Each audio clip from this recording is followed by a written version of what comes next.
looking very comfortable shooting the ball from deep. Is he a guy, obviously, you're going to have to find some minutes for, and what does that open up for everybody else?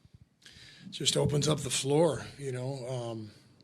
He picks and pops, and that means the other team's big guy has to go with him. And that means that defender's not in the paint. So Steph was the happiest guy in the building tonight. With all that room to work with, the game got a lot easier for all of our guys. So it was really exciting just watching Quinten, but it goes beyond the shooting. It's the feel. You saw the pass he made to Lindy at the end for the three. Like he sees and feels the game, and he's got some toughness to him too. He's a physical 7-footer. You know, he's not a finesse 7-footer. He's a real 7-footer and likes to mix it up. And really exciting to see him playing like that and getting his chance and making the most of it. 83 points from the second unit tonight. Obviously, Quinten a part of that. But Brandin, Guy, Moses, what did you like about the way that group moved the ball? Yeah, they all played well. It was an incredible performance off the bench. Guy has just continued to, shine in his opportunity here and the way he's cutting and moving. The game really seems to click when he's out there. And Moses has found a good groove. So those guys are really, as a kind of a tag team wing tandem, they're playing great. I thought Dennis was fantastic tonight. And that's the guy who I've watched for years. He is a competitor. He plays with an edge. He got after it defensively tonight. He pushed the ball. I thought Dennis played a huge role in that win. On Post, I'm curious how you've seen him evolve since you've had him in camp. I mean, I know even Draymond was talking about seeing a little of that toughness in camp, but what have you seen to the point that you are playing him now? Well, first of all, he played 5 years of college basketball, so he's an old school rookie. Guys 25 years ago came into the league ready to play because they played all that college ball and have the foundation underneath them, and that's Quinten. So you can see he's got a good feel for the game. I think the biggest thing over the last couple of months in Santa Cruz is the staff there just did a great job with him working defensively. I think that was our biggest concern at the beginning of the season was could he guard pick and roll? Could he get out on the perimeter, be up to the level of the screen and still get back in the paint? You saw that tonight. He was flying around. So I think the Santa Cruz experience has been great for Quinten. He's made huge strides on the defensive end, and you can see how much confidence he's playing with. Back to Quinten, that pick and pop three at the end of the first half, you said Steph was the happiest person in the building. Was that pretty much like example A of that, him screening for Steph and right away, no hesitation from the arc? Yeah, that's the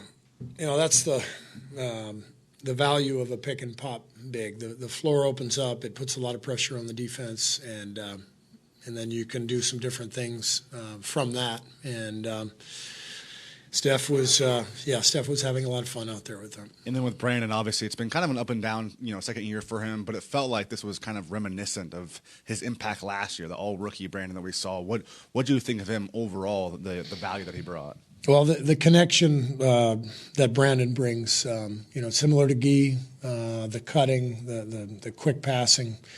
That's what's exciting is that, Quinten has that. Brandin has that. Guy has that.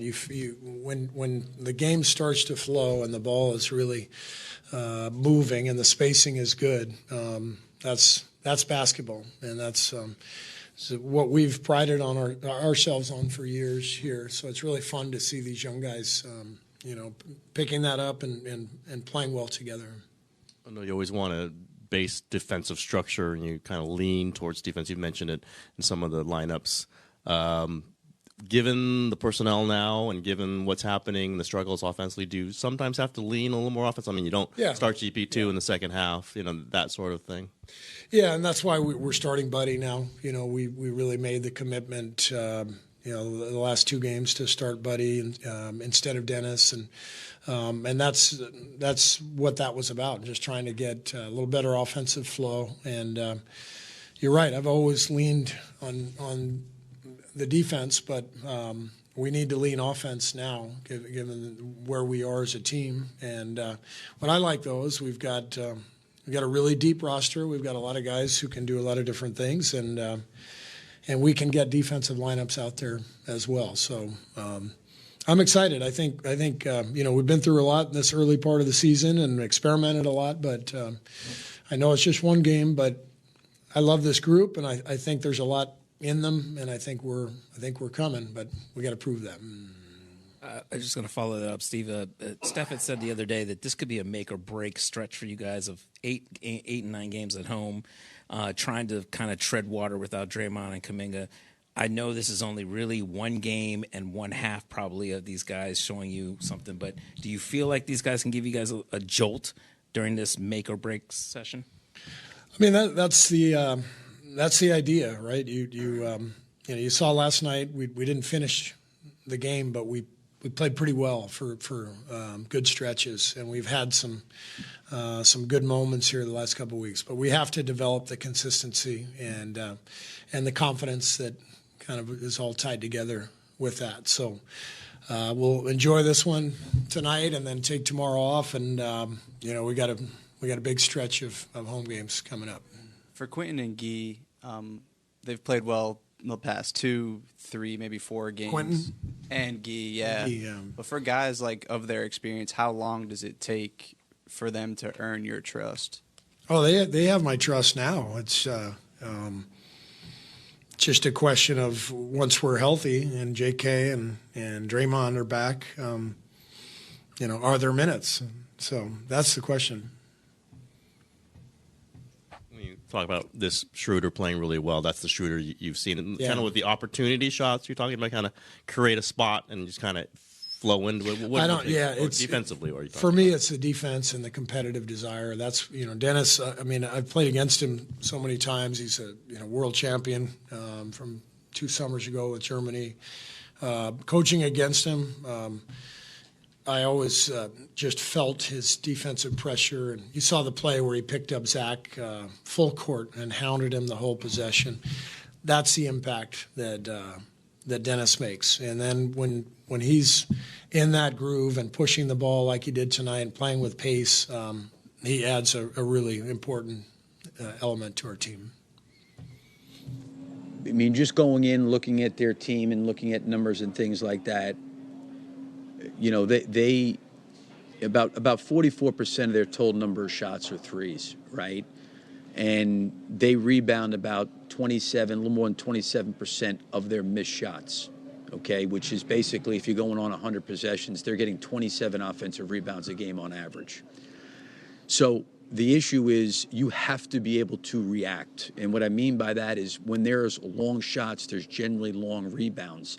And those rebounds generally are coming off, at the elbows or outside the lane lines, and you've got to be able to react. I thought our reaction in the first half was pretty good. Now, we didn't get them all, but we were pretty good, and I think it led to some fast break opportunities. It led to some easy things.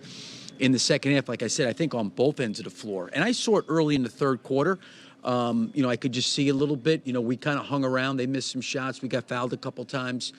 But a lot of it is just the reaction to when the shot goes up. You got to be able to react and certainly turn, look. It's not so much always about blockouts because sometimes, when the shot goes up and it's a long rebound, it's in an area where a lot of people can go get it, and you've got to be able to find a way to come down with it.